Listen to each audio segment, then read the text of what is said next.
as heranças espirituais. É um título curioso, porque nós, se alguma preocupação temos, é com as heranças terrenas. Aquilo que os avós nos deixam, aquilo que os pais nos deixam, às vezes isso é que é a nossa preocupação. E nós estamos preocupados com as heranças espirituais que, no fundo, não são deixadas por ninguém, senão por nós próprios. Nós somos, em termos espirituais, nós somos os herdeiros de nós mesmos. E é isso que nós iremos ver ao longo da palestra. Uma questão que deixa muita gente intrigada é a semelhança psicológica que existe, às vezes, entre membros da mesma família. As parecenças físicas, essas são perfeitamente explicadas pela ciência genética. A genética mostra-nos hoje, com toda a clareza, porque é que há essas tais parecenças físicas de pais para filhos. Mas será que o espírito herda também de seus pais as características morais? O que é que vocês acham? Eu já ouvi um não de algum jeito sólido. E é isso mesmo, não. Não herda. No diálogo de Jesus com Nicodemos, que nós encontramos no Evangelho, lá está a resposta clara para esta questão. O doce Rabi, respondendo ao doutor da lei, afirma: o que nasceu da carne é carne, e o que nasceu do espírito é espírito. Não te maravilhes ou não te admires de eu te dizer que é preciso nascer de novo. Uma afirmativa claríssima de Jesus em relação à reencarnação. Sem nenhum tipo de dúvida. E Jesus continua: o Espírito sopra onde quer, e tu ouves a sua voz, mas não sabes de onde ele vem, nem para onde vai. Assim é todo aquele que é nascido do Espírito. Estas palavras encontram-se em João 3:8. Fica deste modo bem clara a distinção que Jesus faz entre o corpo e o espírito, ou seja, a matéria e o espírito. A carne procede da carne, mas o espírito não sabemos de onde vem. Mas então, como pode um filho, por exemplo, parecer tanto moralmente com o pai? Se não é do pai que herda, existem leis. Leis que regem a vida, das quais algumas ainda não temos o entendimento completo. Pensamos que é assim, mas ainda não as entendemos na totalidade. Uma delas é a lei da afinidade. As pessoas unem-se ou reúnem-se por afinidade de tendências, de gostos, de objetivos. Se não, vejamos, quem é que vai a um estádio de futebol? Com certeza é aqueles que gostam desse desporto. E nos bares? Quem é que encontramos lá? Vamos encontrar os que gostam de beber esta ou aquela bebida. Isso também se dá com os povos. A lei de afinidade reúne-os em determinada região, considerando a predominância das suas características. É dessa forma que podemos perceber claramente as tendências de alguns povos, tanto para a violência quanto para a paz. E isto é um exemplo. Ou ainda também percebermos as chamadas ligações tribais, étnicas e ligações religiosas. É afinidade. Por ser o espírito um ser individual e indivisível, e aqui nós cortamos pela base a questão das almas gêmeas. Se somos individuais e indivisíveis, não pode haver espíritos gêmeos. Não há almas gêmeas. Há almas afins, pela afinidade. Então, deste modo, é que todas as tentativas de se reproduzir um ser igual ao outro será frustrada. podemos reproduzir o corpo, a matéria, mas o espírito que a animará terá características sui generis, características únicas dele próprio. Não é por outra coisa que filhos de gênios nascem, às vezes, com uma inteligência limitada. E pessoas de inteligência mediana podem ter filhos prodígios. Imaginemos o que é que deveria resultar de uma mãe sifilítica em último grau e um pai completamente alcoólico inveterado. O que é que a priori nos parece que este casal pode gerar? Um ser inferior. Mas não. Gerar um gênio. Hoje, se calhar a esses pais, seria recomendado um aborto higiênico. Os abortos que são recomendados pelos médicos. E no caso que estamos apresentando, se isso fosse feito, a humanidade teria perdido a oportunidade de ouvir Beethoven, pois os seus pais tiveram essas características. Assim sendo, se os geneticistas levassem em conta os ensinos do Mestre de Nazaré, teriam resposta para muitas das questões que ainda não se explicam somente pelas leis da genética.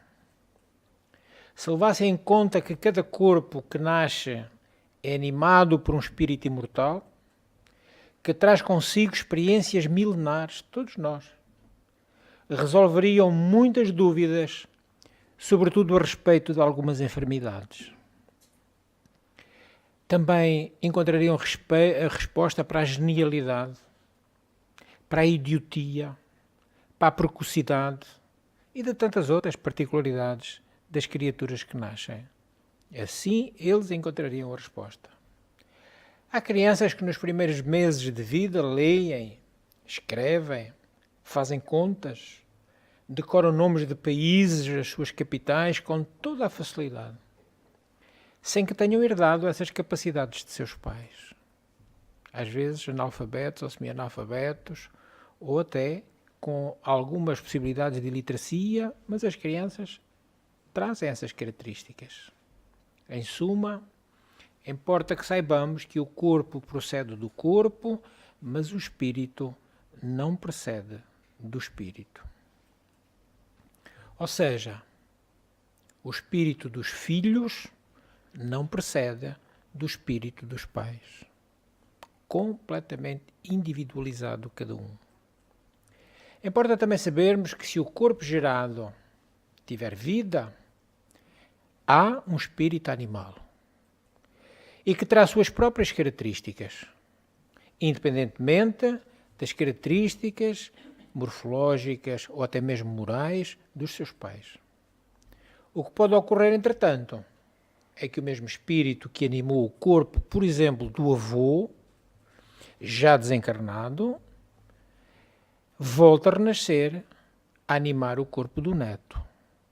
E aí nós vamos ver que as características eram, nestes casos, o neto se parecerá muito com o avô, porque é ele mesmo. É ele que voltou. Voltou para uma nova experiência reencarnatória. Aí já não nos vamos admirar que hajam essas características assim semelhantes. Então será que sabemos que o espírito se liga ao corpo no momento exato da concepção? A partir desse momento há vida. Não venham com as 7 semanas, com as 9 semanas, com as 11 semanas. A partir do momento da concepção nós temos um ser vivo. E que as necessidades do espírito reencarnante é que, pela lei da afinidade, vão impulsionar o óvulo e o espermatozoide que contenha a carga genética propícia às suas experiências do corpo físico. Hoje sabemos que é assim que funciona. A espiritualidade já nos permite saber isto. Não é um espermatozoide ao acaso que atinge o óvulo. Não. É aquele que tem a carga genética propícia ao corpo que o espírito reencarnante vai animar.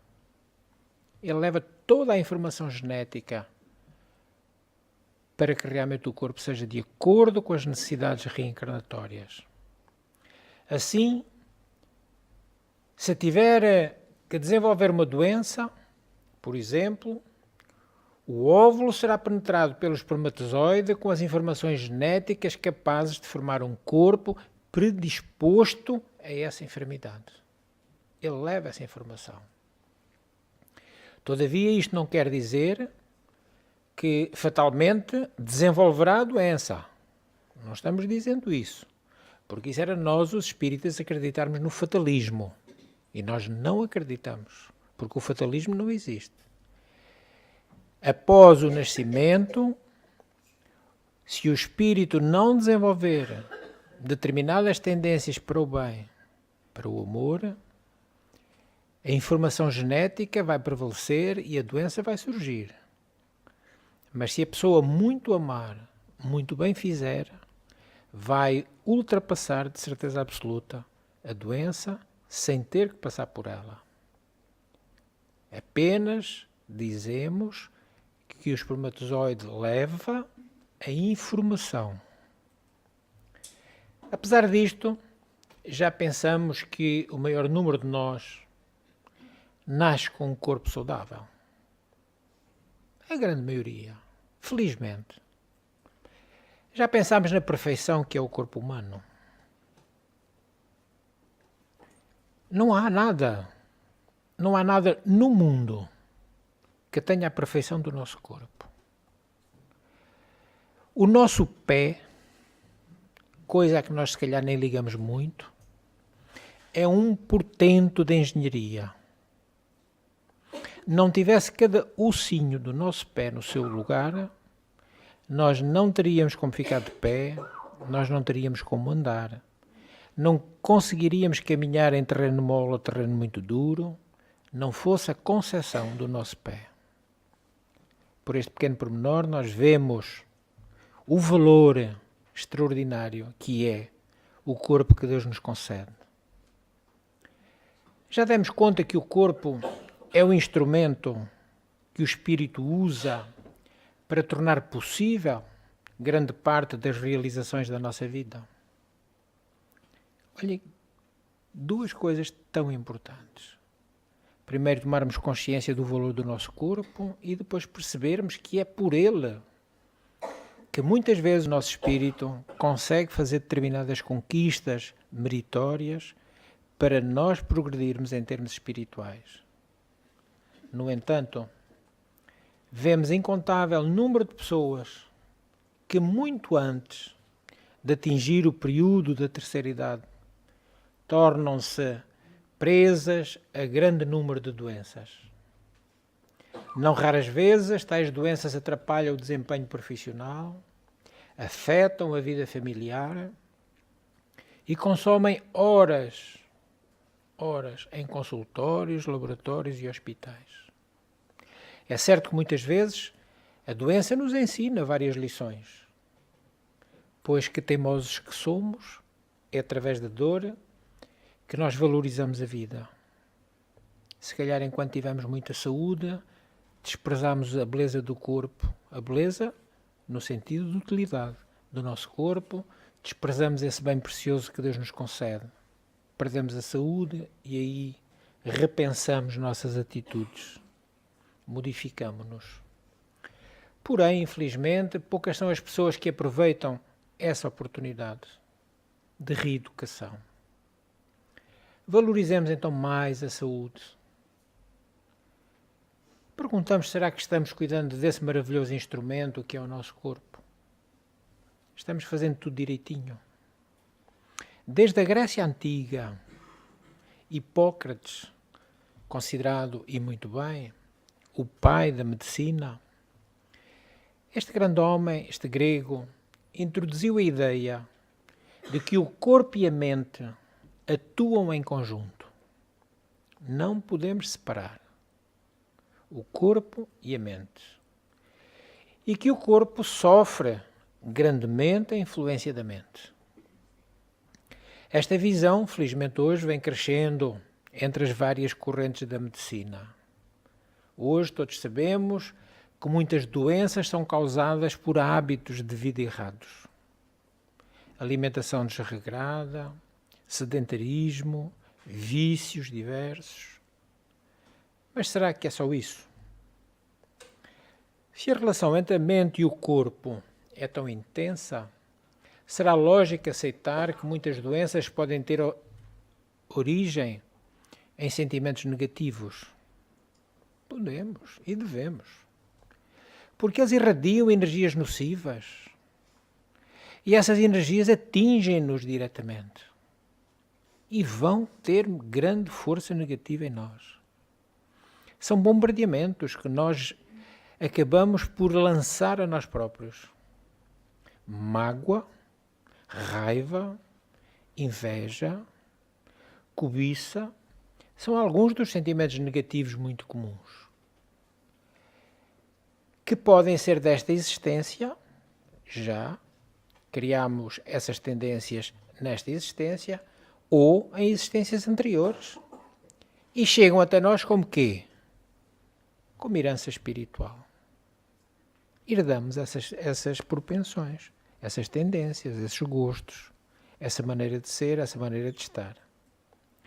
Desequilibrando nossa energia, afetando cada célula do nosso corpo e provocando doenças em vários órgãos.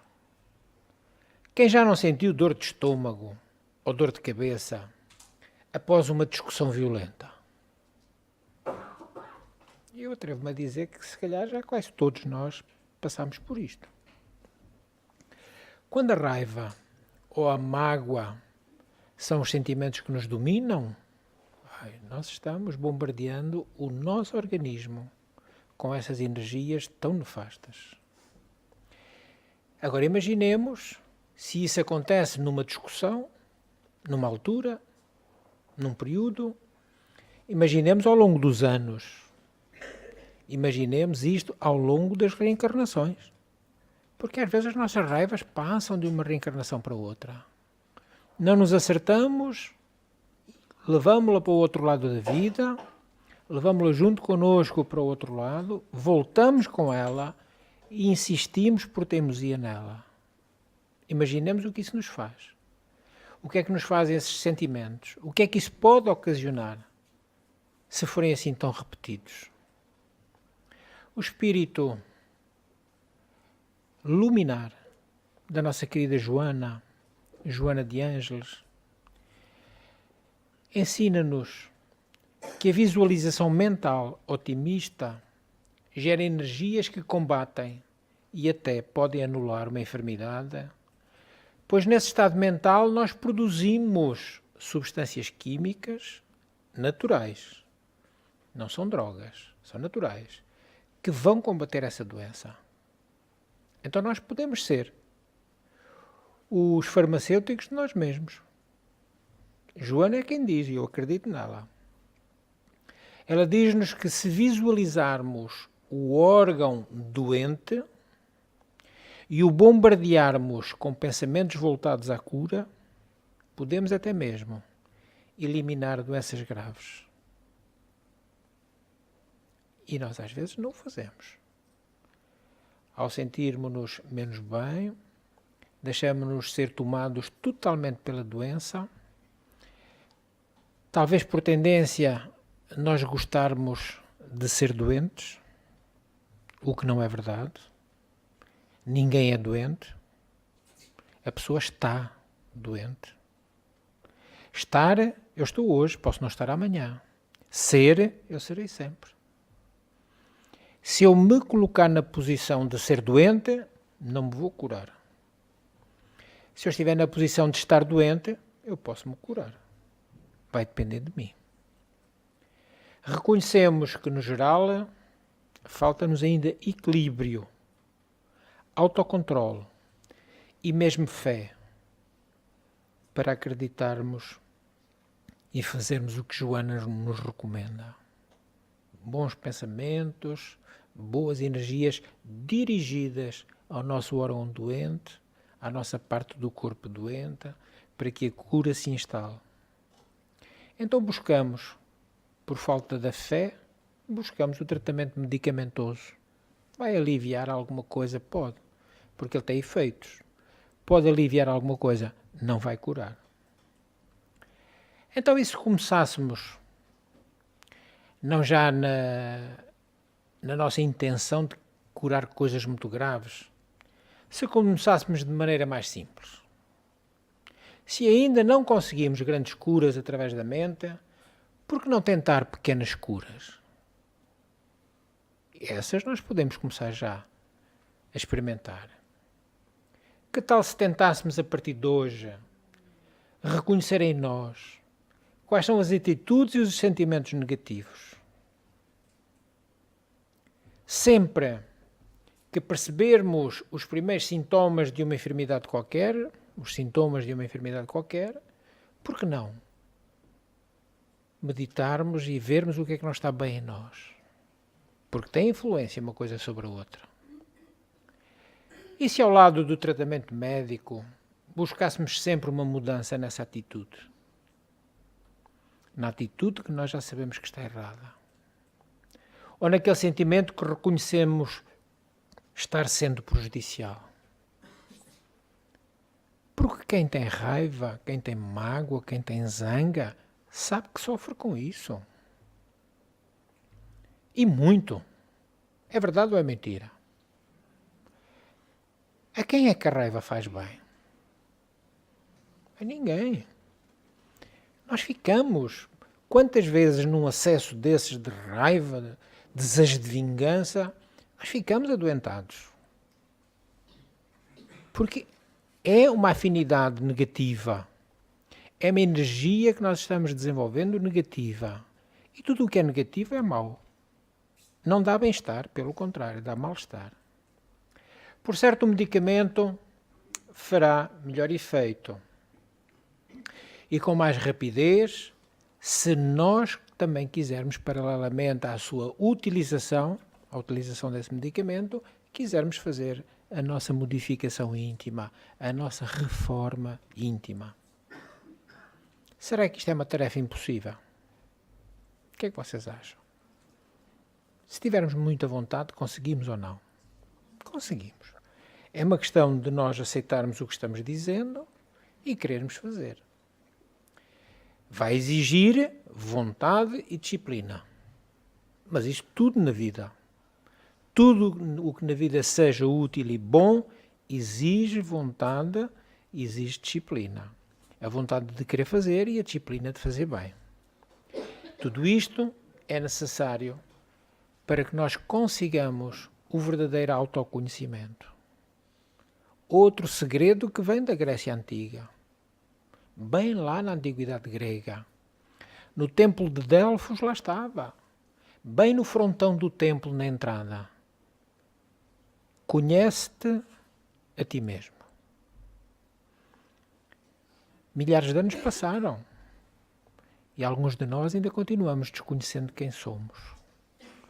Claro que este desconhecimento não é possível, porque nós sabemos bem quem somos.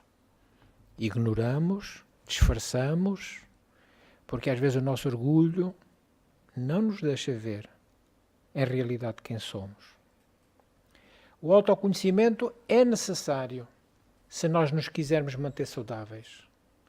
Se quisermos manter saudável este instrumento precioso que é o nosso corpo. É indispensável. Por outro lado, pensemos também, qual é a utilidade da infância para o espírito que retorna à Terra através da reencarnação? Porquê é que nós já não nascemos grandes? Porquê é que não nascemos adultos? Porquê é que Deus não concebe logo que o nosso corpo possa ser um corpo já na maturidade? Porquê é que, como seres humanos, temos uma infância tão longa, se a compararmos com todos os animais irracionais? Muito pouco tempo. A mãe os protege, logo os coloca na vida, a fim de que se ingrem. Nós, os humanos, não. É um período bastante longo.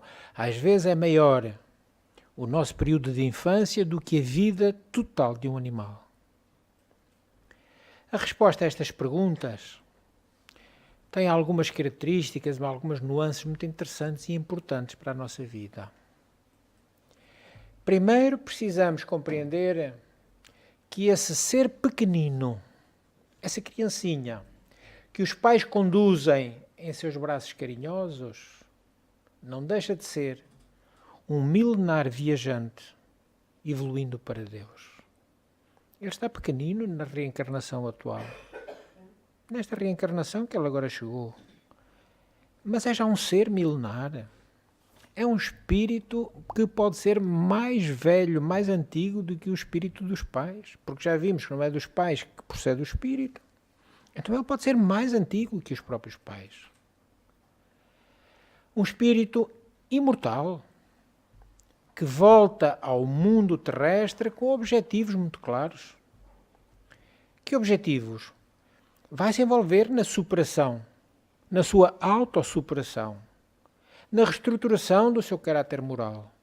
Se ainda não tiver a moralidade totalmente alcançada, vai reestruturá-la. E vai também fazer o abrilhantamento do seu intelecto. É mais uma oportunidade de aprender, de conhecer coisas. Este ser passa sempre por um processo de esquecimento do passado, recebendo a nova existência como uma nova oportunidade. É um verdadeiro começar de novo. Cada reencarnação é um recomeçar de novo. Podíamos comparar, aliás, mal comparar. O ser que chega é um carro de 0 km. Porque se nós viéssemos com todos os nossos conhecimentos dos erros passados, éramos um chasso velho que chegava, com os pneus carecas, a suspensão toda ela mal amanhada, a bateria já não dava o arranque, era uma coisa muito complicada. Assim não, 0 km, é um carro novinho que chega. Pode, a partir daí, começar a desenvolver novamente outra oportunidade. Renasce, é desprotegido pela sua pequenez, totalmente dependente. E isso vai inspirar cuidados e amor a todos os que estão ao seu redor, que é o normal em relação a uma criança. Embora saibamos que nem sempre é assim. Para mal da humanidade. Como ainda agora vimos o caso da menina Bomba. Uma menina de 10 anos, que é lançada como uma bomba, morrendo ela e mais 20 pessoas. Isto ainda se faz. Ainda não há quem respeite o ser que ali está. Então, para não lhe impor uma severidade muito grande, Deus dá à criança todo o toque da inocência. Essa inocência não é uma superioridade real. Não é uma superioridade real sobre o ser que era antes. Lá atrás errou muito, agora chega na inocência e já é um espírito bom. Não. Ao contrário. Deus quer que se veja é a imagem do que esse ser já deveria ser. Inocente, tranquilo, pacato. E a bondade e beleza dos desígnios divinos não param por aqui. Pois não é apenas por isso que o Criador lhes dá esse aspecto de pequenez, de necessidade de afeto, de necessidade de carinho, de tratamento. É também e principalmente pelos seus pais, cujo amor, em função daquela necessidade, cujo amor e cuidados são necessários para a sua fragilidade. Esse amor sairia notoriamente enfraquecido frente a um caráter impertinente e rude, se a criança assim fosse. Ao passo que, ao acreditar que seus filhos são bons e dóceis, os pais dão-lhe toda a afeição e os rodeiam com os mais atenciosos cuidados. Vejam como Deus é sábio. Ainda há uma segunda razão, uma segunda utilidade para este período conhecido como infância.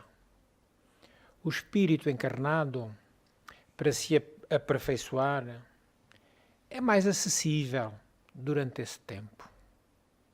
É aquele período em que os filhos fazem o que os pais mandam, em que os filhos aprendem o que os pais lhes ensinam. Então eles ficam, desse modo, aptos a captar melhor as impressões que recebem não só dos seus próximos, mas do próprio mundo, para ajudar ao seu adiantamento. A criança, tomemos nota, a criança é uma esponja a absorver tudo o que acontece à sua volta. Absorvem tudo. E é através dos exemplos que recebe que ela vai moldar a sua nova personalidade com características saudáveis ou não. Vai depender como ela for educada. O que virem como usual no comportamento dos progenitores e tutores, tomarão para si com grande facilidade. A criança copia tudo. Imitarão o palavreado, os gestos e as atitudes frente a esta ou àquela situação. O que eles virem é o que eles fazem. É desta forma que aqueles que estão encarregados da sua educação desempenham um papel fundamental. Assim, eis a séria advertência do Espiritismo aos pais e educadores. A nossa doutrina mostra-nos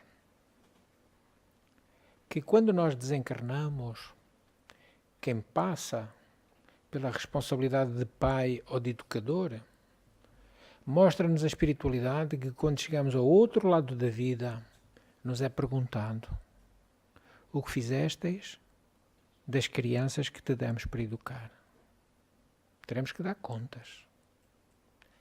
E a nossa doutrina diz, através da espiritualidade superior, desde pequenina, a criança manifesta os instintos bons ou maus, que traz da sua existência anterior.